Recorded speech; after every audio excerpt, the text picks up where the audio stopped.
ಬೇರೆ ಕಡೆಯಿಂದ ಬಂದವರ ಅಂತ ಹೇಳುವಂಥ ಪ್ರಸಂಗ ಬರ್ತದೇನೋ. ಆದರೆ ಇಲ್ಲೇ ಒಂದು ಮಾತನ್ನು ನಮ್ಮ BJPಗೆ ಹೇಳ್ತಾ ಇದ್ದಾರೆ, ಯಾರು ಅಕ್ರಮ ವಲಸಿಗರೋ ಅವರ ಹೆಸರನ್ನು ಮಾತ್ರವೇ ಕರಡು ಮತದಾರ ಪಟ್ಟಿಯಿಂದ ಕೈಬಿಡಲಾಗಿದೆ. ವಲಸಿಕೋರರು ಯಾರು ಅಕ್ರಮ ವಲಸೆ ಮಾಡಿದ್ದಾರೆ, ನಮ್ಮಲ್ಲಿ ಬಂದಾರ, ಅವ್ರು ನನ್ನ ಇವ್ರು ಹೇಳ್ತಾರೆ, ತೋರಿಸಿ ಹೇಳಿದ್ರು ಡಾಕ್ಯುಮೆಂಟ್ರಿ ಎವಿಡೆನ್ಸ್ ಅಂತ ಇವ್ರು ಕೇಳ್ತಾ ಇದ್ದಾರೆ. ಇವ್ರು ಕೇಳಿದ್ರಲ್ಲೇ ಅರ್ಥ ಅದ ರೀ. ಹೌದು, ಒಳ ನುಸುಳುಗೋರು ಬಂದಾರಲ್ಪ, ಹೆಂಗೆ ಬಂದರು ಅವರು, ಯಾಕೆ ಬಂದರು, ಎಲ್ಲಿದ್ದು ಬಂದರು, ಯಾವ ದೇಶದವರು, ಏನು ಬಾಂಗ್ಲಾದವರು, ನೇಪಾಳದವರು, ಅಥವಾ ಮ್ಯಾಲ ಇಲ್ಲಿ ಅಫ್ಘಾನಿಸ್ತಾನದವರು, ಪಾಕಿಸ್ತಾನದವರು, ಅಥವಾ ಮಾಲ್ದೀವ್ಸ್ದವರು, ಅಥವಾ ಶ್ರೀಲಂಕಾದವರು, ಇಲ್ಲೇ ಅವ್ರು ಬರ್ಬೇಕಲ್ರಿ. ಇಲ್ಲಿ ಅಂತ ರಷ್ಯಾದವ್ರನ್ನ ಬರ್ಲಿಕ್ಕೆ ಸಾಧ್ಯ ಇಲ್ಲ, ದೂರ ದೇಶ ಊರನ್ನುಗಿದ್ರು. ಅಮೇರಿಕಾದವ್ರು ಬರ್ಲಿಕ್ಕೆ ಸಾಧ್ಯ ಇಲ್ಲ. ಏನು ಬಂದರು ಸುತ್ತಮುತ್ತಲಿಂದವ್ರು ಬರ್ಬೇಕು. ಅವ್ರು ಯಾರು ಏನಾರು ಬಂದರು ಅದನ್ನು ಕೊಡಬೇಕಾಗಿದ್ದು ಅವ್ರ ಧರ್ಮನ ಕರ್ಮ.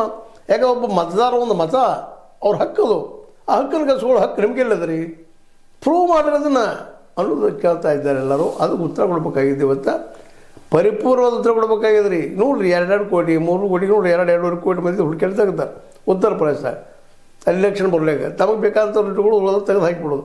ಮತ್ತು ಎಷ್ಟು ಇರ್ತದೆ ರೀ ಹೆಜ್ಜೆ ಇದರಲ್ಲಿ difference between ruling party and opposition party, ಆಳುವ ಪಕ್ಷ ಮತ್ತು ವಿರೋಧ ಪಕ್ಷದಲ್ಲಿ ಎಷ್ಟು ಅಂತ ಹೇಳಿದ್ರಪ್ಪ, 1-2% ಹೇರಾಪೇರಿ ಆಗ್ತದೆ ರೀ.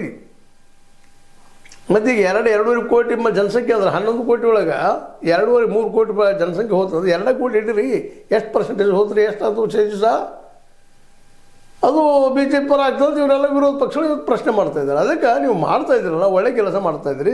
ಒಳ ನುಸುಳುಕೋರನ್ನು ತೆಗೆದು ಹಾಕಿ ಎಲ್ಲರೂ ಇದನ್ನು ಒಪ್ಕೊಳ್ತಾ ಇದ್ದಾರೆ.